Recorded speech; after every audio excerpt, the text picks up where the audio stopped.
இப்போ பிஎன்எஸ் 2023 ஒரு ட்ரையாங்கிள் முக்கியமான சாப்டர்ஸு ப்ளஸ் அதற்கான பிரிவுகள் என்னென்னு பார்ப்போம். முதல்ல பார்த்தீங்கன்னா சாப்டர் 25ல் 307 to 336 எதை பற்றி கூறுகிறது சொன்னால் evidence in enquiries and trials, பரிசீலனை மற்றும் வழக்கு விசாரணையுடைய சாட்சியத்தை பற்றி கூறுகின்றது.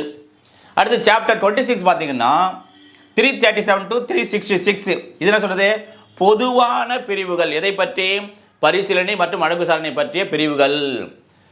அப்புறம் என்ன சாப்டர் 27ல் 367 to 378 இது என்ன சொல்லுதுன்னா எதிரியானவன் பித்து நிலையில் இருந்தார், அவருக்கான அந்த ட்ரையல் மற்றும் எவ்வாறு பரிசீலனை செய்யப்படும் என்று சொல்லுகின்றது. இதில் ஒரு முக்கியமான விஷயம் மெமரி பார்த்தீங்கன்னா இங்கே 307 337 67 ஆரம்பிக்கும். இவ்வாறாக நாம் நினைவு வைத்துக் கொள்ளலாம்.